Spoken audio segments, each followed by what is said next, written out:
नमस्कार दोस्तों। एक गांव में एक जाट रहता था।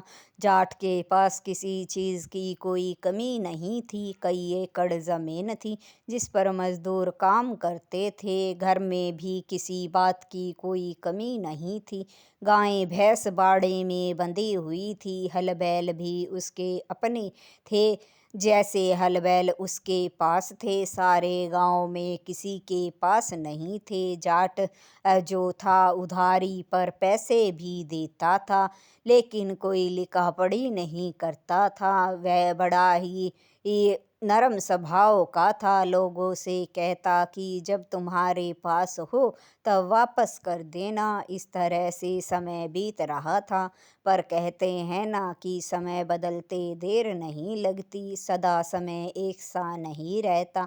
जाट का भी समय बदल गया। जिस जाट के पास किसी चीज़ की कोई कमी नहीं थी, वह एक बार बीमार पड़ गया। उसे ऐसी बीमारी लगी कि उसकी बीमारी में सारा ही जमा पूंजी खर्च हो गई।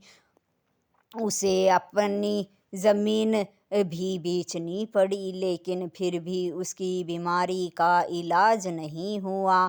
जाट एक दिन अचानक से चल बसा। जाटनी के पास इतने पैसे भी नहीं थे कि वह उसका काज कर सके, और जिन लोगों ने जाट से उधार लिया था वे भी उसके मरने के बाद वापस करने नहीं आए, क्योंकि वे सोचते थे कि उन्होंने जिससे पैसे लिए थे वो तो इस दुनिया से चला गया है और कोई लिखा पढ़ी का कागज भी नहीं है जो कोई उनसे पैसे मांगने आएगा। यह सोचकर किसी ने भी जाट की ये उधारी नहीं चुकाई। जाटनी जाट के काज के लिए बनिए के पास उधार लेने के लिए पैसे गई। बनिया भी ऐसे लोगों को लक्ष्मी का रूप समझता था। बनिए ने उसे उसके मांगने से भी ज़्यादा पैसे उधारी पर दे दिए। जाटनी जो पैसे बनिए से लेकर आई थी उसके बारे में उसके बेटे को कुछ पता नहीं था। जाटनी ने जाट का बड़ा काज किया। गांव के सभी लोग जीमने आए। फिर कुछ दिनों के बाद बनिया हिसाब लेकर जाटनी के पास पहुंचा। उसका हिसाब चुकाने में जाटनी के सारे गहने चले गए, और जो थोड़ी बहुत जमीन बची थी वो भी चली गई। और बनिए का हिसाब चुकता किया, क्योंकि जाटनी पढ़ी लिखी तो थी नहीं। बनिए ने दिए गए पैसों को बढ़ा चढ़ाकर उसे बताया और धोखे से जमीन हड़प ली। फिर जाटनी अपने बेटे से कहने लगी कि सुनो बेटा, जब तक तुम्हारे बाप जिंदा थे तो उन्होंने तुम्हें किसी काम को करने के लिए नहीं कहा, लेकिन तुम्हारे पिता की बीमारी में घर में जो जमा पूंजी थी वह चली गई, ज़मीन भी बिक गई। अब तो खाली ये घर बचा है। घर में खाने के लिए भी कुछ नहीं है। अगर तुम कुछ काम नहीं करोगे तो हमें भूखे मरने की नौबत आ जाएगी। जाटनी का बेटा कहने लगा, माँ तुम सही कह रही हो। अब जाटनी ने बताया कि मैंने तुम्हारे पिता का काज भी बनिए से उधार पैसे लेकर किया था। जो कुछ थोड़ा बहुत गहना मेरे पास था वो भी उसके पैसा चुकते में चला गया। अब हम क्या करेंगे? जाटनी का बेटा कहने लगा, ठीक है माँ, मैं कुछ काम करूँगा, लेकिन गाँव में रहकर कोई काम नहीं करूँगा। मैं शहर जाकर ही कोई काम धंधा करूँगा। जाटनी ने कहा, ठीक है। जाटनी के बेटे ने कहा कि कल सुबह तुम मेरे लिए 5 रोट और गुड़ की लापसी बना देना, ताकि शहर जाते वक्त रास्ते में जब मुझे भूख लगे तो मैं उन्हें खा लूं, क्योंकि गांव से शहर बहुत दूर है। उसकी माँ ने कहा, ठीक है। दूसरे दिन सुबह ही जाटनी ने 5 रोट एक कपड़े में लपेटकर और गुड़ की लापसी एक हंडिया में डालकर उसे दे दी और कहा कि ये लो। फिर वह गांव से शहर की तरफ काम की तलाश में जब निकल रहा था तो गांव से थोड़ी दूर निकलने पर उसे बनिए एक का घर दिखा। बनिया बाहर बैठा था तो वह उसके पास रुक गया। बनिया कहने लगा कि भाई तुम कहाँ जा रहे हो इतनी सवे सवे। तब वह कहने लगा कि मैं काम की तलाश में शहर जा रहा हूँ। बनिए के पास एक मोटी रस्सी का बंडल पड़ा था। जाट के बेटे ने वह उठा लिया। बनिया पूछता रहा अबे इसका क्या करेगा, पर उसने कुछ नहीं कहा। रस्से को अपने कंधे पर डालकर आगे चल पड़ा। आगे एक तालाब था। तालाब के पास वह खड़ा हो गया। उसने उस तालाब में एक बड़ा सा कछुआ देखा। कछुआ उसे बहुत अच्छा लगा तो उसने उस तालाब से कछुए को निकाल कर अपने रोटियों के थैले में डाल लिया और आगे चल पड़ा। गांव की सीमा खत्म होने और शहर आने से पहले गांव के बाहर एक बावड़ी पड़ती थी। उस बावड़ी में 5 भूतनियाँ रहती थी, पर जाट के बेटे को ये पता नहीं था। वह उसी बावड़ी में जाकर बैठ गया क्योंकि वह चलते चलते थक गया था। थोड़ी देर उसने आराम किया। उसी बावड़ी में एक पीपल का पेड़ भी था जिस पर वे भूतनियाँ रहती थी। फिर उसे भूख भी लगी तो उसने थैले से रोटी निकाली और जो गुड़ की लापसी थी वो भी निकाल ली और रोटियों को ज़मीन पर रखकर उन्हें गिनने लगा। गिनती में रोटियां 5 थी। उसने रोटियों की गिनती 2-3 बार करी।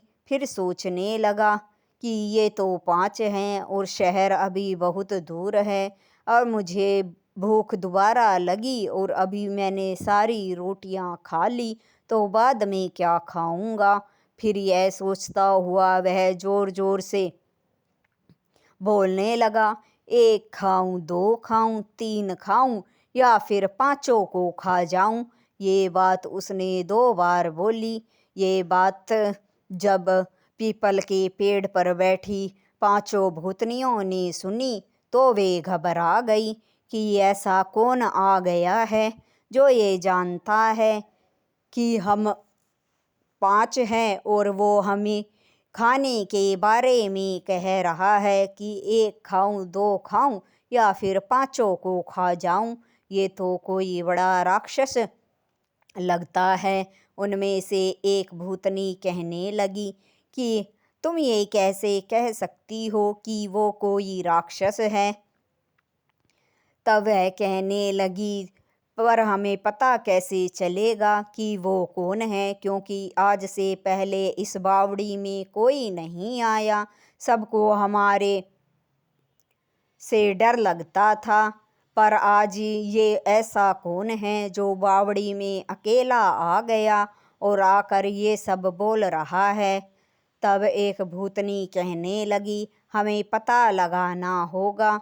तब एक भूतनी जोर से बोली कि तुम कौन हो और यहाँ क्यों आए हो।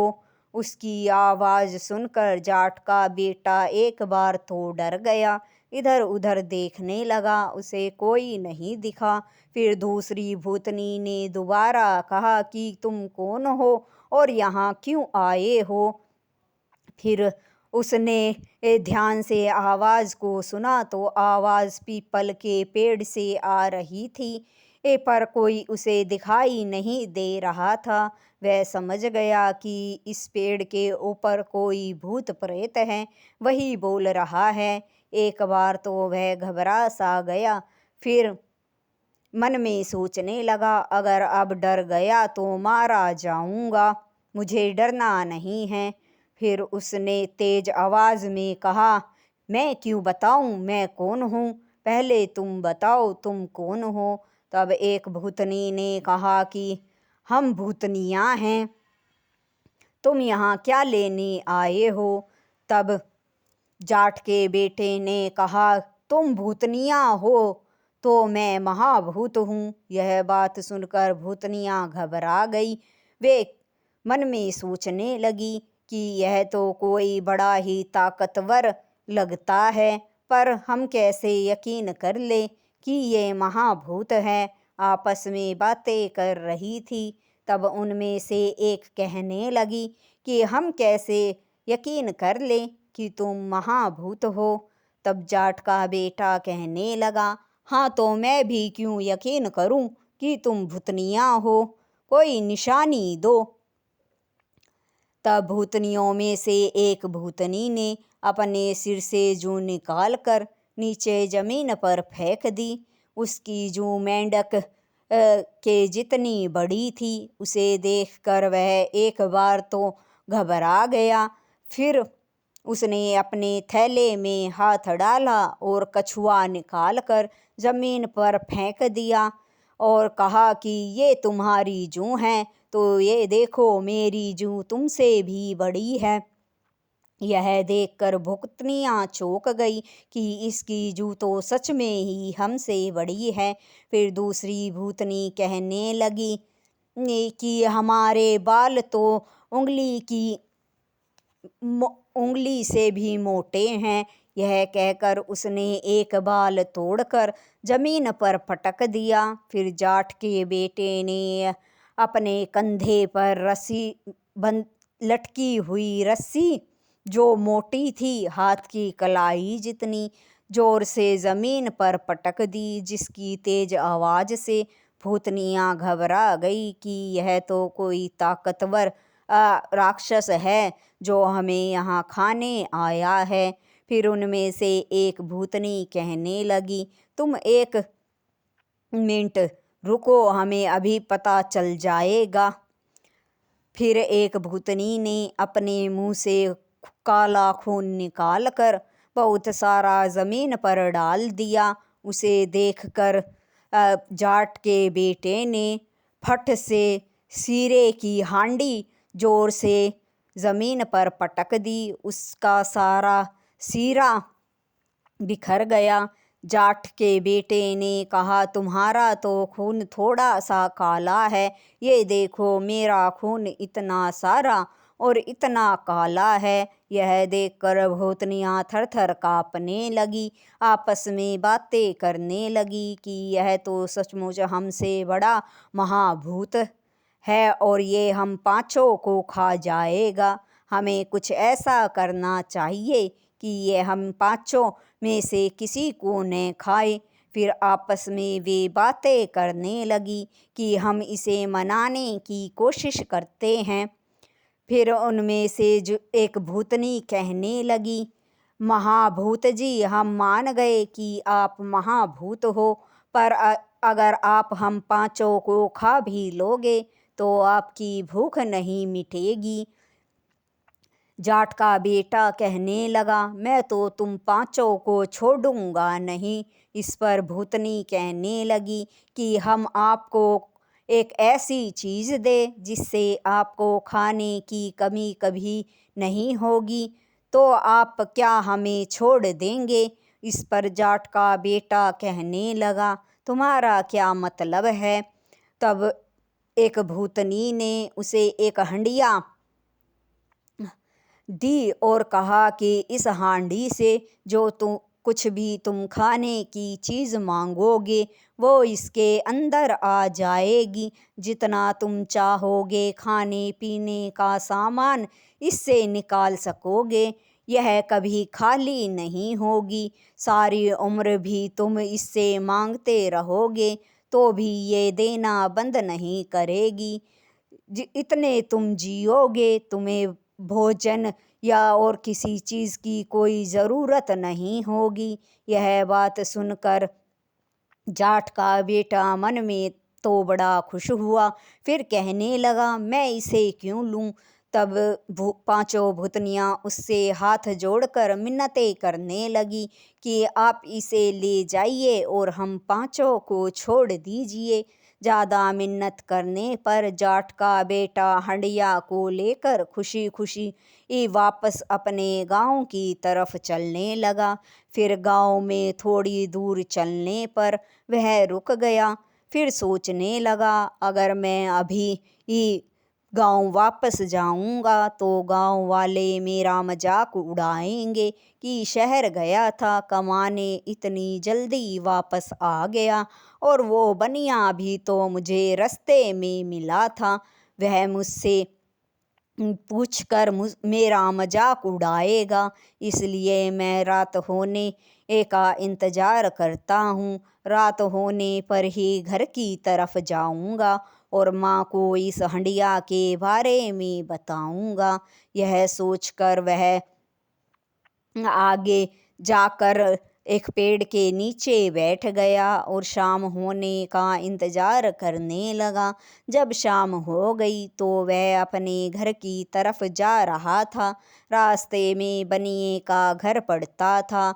बनिए ने उसे आते हुए देख लिया। बनिया उससे कहने लगा, अरे चौधरी, इस समय कहाँ से वापस लौट रहे हो? तुम तो शहर गए थे काम करने, फिर इतनी जल्दी कैसे लौट आए? जाट का बेटा कहने लगा, जिस काम से गया था वो काम हो गया है, अब शहर जाने की ज़रूरत नहीं है। इस पर बनिए ने उसे बुलाया और कहने लगा, चौधरी कैसी बातें कर रहे हो? इधर आओ, मेरे पास बैठो। चलकर थक गए होंगे, कुछ खाना खा लो। तब जाट कहने लगा, तुम ठीक कह रहे हो, भूख तो मुझे भी बहुत लगी है। फिर जाट कहने लगा कि खाना तो मैं मंगवा दूंगा, तुम्हें क्या खाना है ये बताओ। बनिए से कहने लगा बनिया कहने लगा, तुम खाना कहाँ से लाओगे? जाट ने बनिए से कहा, तुम बताओ तो सही, तुम्हें क्या खाना है, वही चीज़ मैं मंगा दूंगा। बनिए ने कई सारी खाने की चीज़ों के नाम गिनवा दिए, उनमें मिठाई भी थी। फिर जाट के बेटे ने हंडिया से वो सारी चीज़ें खाने पीने की कह दी। तो एक एक करके जब वह हंडिया में हाथ डालने लगा तो सारी खाने पी की चीज़ें आ गई। यह देखकर बनिया हैरान हो गया, एक हांडी से इतना सारा खाना कैसे आ सकता है? यह सब वह देख रहा था। उसके मन में लालच आ गया। वह सोचने लगा, अगर ये हांडी उसे मिल जाए तो वह इससे बहुत सारा खाना निकाल सकता है, और अगर किसी बारात को जिमाना हो तो बिना खर्चे के इस हंडिया से बहुत सारा खाना बारात के लिए बनाकर उससे पैसे कमा सकता है। यह बात वह सोच रहा था। फिर बनिए ने और जाट ने खाना खाया तो बनिए ने जाट से कहा कि अब तो रात बहुत हो गई है, कल सुबह अपने घर चले जाना, आज रात यहीं आराम करो। जाट भी खाना खाकर सुस्ताने के मूड में था, इसलिए कहने लगा, ठीक है, मैं यहीं सो जाता हूँ। वह हंडिया को अपने सिराने रखकर चारपाई पर सो गया। बनिया इसी बात का इंतजार कर रहा था कि कब जाट सोए और कब उसकी हंडिया को वह चुरा ले। जाट जब गहरी नींद में सो रहा था तो उसने उसकी हंडिया बदल कर उसकी जगह दूसरी हांडी रख दी और उसकी वो जादुई हांडी उठा ली। इस बात का जाट को पता नहीं था। सुबह जब हुई तो वह हंडिया लेकर अपने घर खुशी खुशी चला गया। उसकी माँ उसे देखकर कहने लगी कि तुम इतनी जल्दी कैसे लौट आए? तो जाट का बेटा कहने लगा कि माँ, मैं एक ऐसी चीज़ लेके आया हूँ जिसके बाद हमें खाने की कोई भी कमी नहीं होगी। यह कहकर उसने माँ से कहा कि तुम खाने की चीज़ों के नाम बताओ जो जो तुम्हें चाहिए। उसकी माँ कहने लगी तुम खाना कहाँ से लाओगे। तब वह कहने लगा ये हांडी हमें ये अच्छे अच्छे पकवान देगी। उसकी माँ उसकी बात पर हंसने लगी कि हांडी से भी कभी पकवान निकलते हैं। पर वह जिद करने लगा तो उसकी माँ ने दो चार पकवानों के नाम बता दिए। जाट के बेटे ने पकवानों के नाम हांडी को बताए और जैसे ही हांडी में निकालने के लिए हाथ डालने लगा, उसके हाथ में कुछ नहीं आया, हांडी खाली थी। यह देखकर वह बहुत गुस्से में आ गया। उसकी माँ कहने लगी बेटा कभी ऐसा भी होता है कि बोलने से हांडी से खाने की चीज़ें निकलने लगे। फिर रात होने वाली थी। वह सारी रात हंडी और भूतनियों के बारे में सोचता रहा कि भूतनियों ने उसे धोखा दिया है। दूसरे दिन सुबह उठकर फिर वह बावड़ी में जा पहुंचा और वहां जाकर कहने लगा जोर की दहाड़ की आवाज़ में एक खाऊं दो खाऊं या फिर पांचों को खा जाऊं। जब भूतनियों ने उसकी आवाज़ दोबारा सुनी तो वे घबरा गई। कहने लगी कि क्या हुआ, तुम आज वापस फिर क्यों यहाँ आ गए। हमने तो तुम्हें कल एक हंडिया दी थी जिससे तुम्हें खाने की कोई कमी नहीं होगी। इस पर जाट का बेटा कहने लगा तुम धोखेबाज हो, तुमने मेरे साथ धोखा किया है, उस हांडी से तो कुछ भी नहीं निकलता। यह बात सुनकर भूतनियाँ चौंक गई और आपस में बातें करने लगी कि ऐसा कैसे हो सकता है, अब तो ये हमें नहीं छोड़ेगा। इस पर एक भूतनी ने कहा कि हमें माफ़ कर दीजिए, शायद कोई गलती हो गई है, पर इस बार हम आपको एक ऐसी चीज़ देंगे जिसके बाद आपको पैसों की कमी नहीं होगी और उससे आप जो चाहे खरीद सकते हैं। जाट का बेटा कहने लगा अच्छा। तो फिर भूतनी ने उसे एक मुर्गी दी और कहा कि ये मुर्गी सोने का अंडा देती है, रोज एक सोने का अंडा देगी, इससे तुम्हें कभी पैसों की कोई कमी नहीं होगी। इस पर जाट का बेटा कहने लगा क्या तुम मुझे बेवकूफ़ समझती हो, मैं कैसे यकीन कर लूं कि इस बार तुम सच बोल रही हो। इतने में ही मुर्गी ने एक अंडा दे दिया, वो सोने का था। भूतनियाँ कहने लगी अब तो तुम्हें यकीन हो गया ना कि ये मुर्गी सोने के अंडे देती है। अंडा देखकर जाट का बेटा कहने लगा तुम सही कह रही हो। अंडे को जाट के बेटे ने जेब में रख लिया और मुर्गी लेकर अपने घर की तरफ चल पड़ा।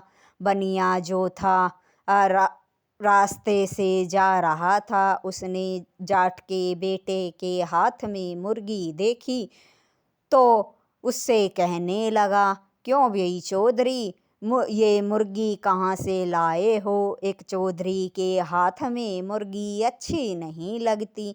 इस पर जाट का बेटा कहने लगा ये कोई साधारण मुर्गी नहीं है, सोने के अंडे देती है। फिर उसने जेब से निकाल कर सोने का अंडा बनिए को दिखाया। बनिए को यकीन हो गया कि मुर्गी सच में सोने का अंडा देती है। उसके मन में लालच पैदा हो गया।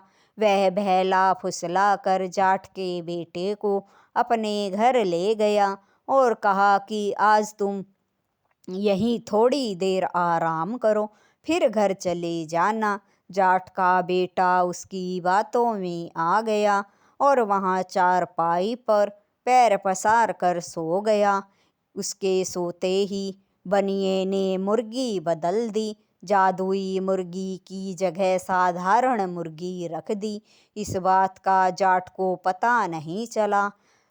कुछ देर के बाद जाट की आँख खुली तो मुर्गी को लेकर अपने घर चला गया। इस बार भी मुर्गी ने ये जो अंडा दिया वो साधारण था। यह देखकर जाट के बेटे को बड़ा गुस्सा आया।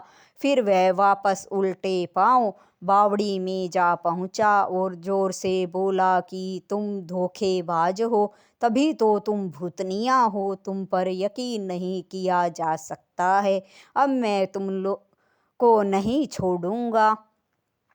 यह जब बात भूतनियों ने सुनी तो आपस में कहने लगी कि अब क्या हुआ, हमने तो इसे अब मुर्गी भी दे दी थी। फिर वे उससे कहने लगी कि क्या हुआ, तुम अभी तो गए थे, अभी वापस आ गए हो। तब जाट का बेटा कहने लगा, तुमने मेरे साथ दोबारा धोखा किया है। वह मुर्गी कोई जादुई नहीं है, साधारण अंडा देती है। इस पर भूतनियाँ आपस में बातें करने लगी कि कुछ तो गड़बड़ जरूर है। फिर उनमें से एक ने जाट के बेटे से कहा, क्या तुम सीधे अपने घर जाते हो या फिर रास्ते में कहीं रुकते हो? तब जाट ने बताया कि वह दोनों बार बनिए के घर रुका था। भूतनियों को बात समझ में आ गई। तब वे कहने लगी कि उस बनिए ने ही तुम्हारे साथ धोखा किया है और दोनों तुम्हारी जो जादुई चीजें थी उसी ने चुराई है। यह सुनकर जाट चौंक गया। फिर भूतनियों ने जाट को एक डंडा और रस्सी दी और कहा कि इस डंडे और रस्सी से तुम बनिए को जाकर सबक सिखाओ तो वह अपनी सारी सच्चाई उगल देगा। जाट ने कहा कि वो कैसे? भूतनी ने कहा कि तुम जब इस रस्सी से कहोगे कि बंध जा तो ये बनिए को चारों तरफ से लिपट जाएगी, और जब इस डंडे को कहोगे कि मारो तो ये दनादन बनिए के सर पर टम टम बजने लगेगा, और जब तक तुम नहीं कहोगे ये नहीं रुकेगा। इस तरह बनिया सब सच्चाई उगल देगा। जाट के बेटे ने कहा, ठीक है। अब जाट जब रास्ते से जा रहा था तो लालची बनिया फिर उसे मिल गया। उसने सोचा कि अब की बार इसके हाथ में ये जो चीज़ें हैं वे भी जादुई होंगी, तो क्यों ना मैं इसे बहलाकर इससे ये चीज़ें भी ले लूं। अब जो जाट का बेटा था वह बनिए के पास से गुजरा तो बनिया कहने लगा, भाई यहाँ बैठ जा, थोड़ा सुस्ता ले। अब जाट तो इसी मौके के इंतजार में था। वह उसके पास बैठ गया। फिर उसने रस्सी से कहा कि लिपट जा, तो वह बनिए से लिपट गई और उसे जकड़ लिया। फिर जाट ने डंडे से कहा कि पीट, तो डंडा जो है बनिए की कमर में दनादन पड़ने लगा। उसकी चोट से बनिए को दर्द हो रहा था। बनिए ने कहा, अरे भाई तुम ये क्या कर रहे हो, इस डंडे से कहो कि रुक जाए। जाट का बेटा कहने लगा, अब ये डंडा तभी रुकेगा जब तुम मेरी दोनों चुराई हुई चीज़ें मुझे वापस करोगे। बनिया चुप हो गया। डंडे की मार पड़ती रही। जब बनिए से सहन नहीं हुआ तो बनिया कहने लगा कि मुझे माफ़ कर दो, मैं तुम्हारी दोनों चीज़ें वापस कर दूंगा। डंडे की मार से जब बनिया चिल्ला रहा था उसकी पत्नी भी बाहर आ गई। तब बनिए ने अपनी पत्नी से कहा कि जल्दी से जाकर अंदर जो हांडी और मुर्गी रखी है उसे ले आओ और जाट को दे दो। बनिए की पत्नी मुर्गी और हांडी ले आई। फिर बनिए ने कहा कि ये लो अपनी दोनों चीज़ें और अब डंडे से कहो कि रुक जाएं। फिर जाट का बेटा कहने लगा कि तुमने धोखे से जो मेरी माँ के जेवर और ज़मीन के कागज़ लिए हैं वे भी मुझे वापस करो, वरना ये डंडा तुम्हें मार मार कर तुम्हारी जान ले लेगा। बनिए ने अपनी पत्नी से कहा कि वे चीज़ें भी इसे ला कर दे दो। फिर जब सारी चीजें जाट के बेटे को मिल गई। उसने रस्सी को खुल जाने और डंडे को रुक जाने के लिए कहा और बनिए से कहा कि आज के बाद कभी जाट से पंगा मत लेना। यह कहकर अपनी चीजों को लेकर वह खुशी खुशी अपने घर पहुंच गया। घर पहुंचकर उसने माँ को सारी बात बताई और फिर हंडिया से खाने का सामान निकलने लगा और मुर्गी सोने का अंडा देने लगी। अब जाट के घर किसी चीज़ की कोई कमी नहीं रही। उसका घर पहले की तरह से चीज़ों से भर गया। कहानी आपको अच्छी लगी हो तो लाइक शेयर और सब्सक्राइब ज़रूर करें। धन्यवाद दोस्तों।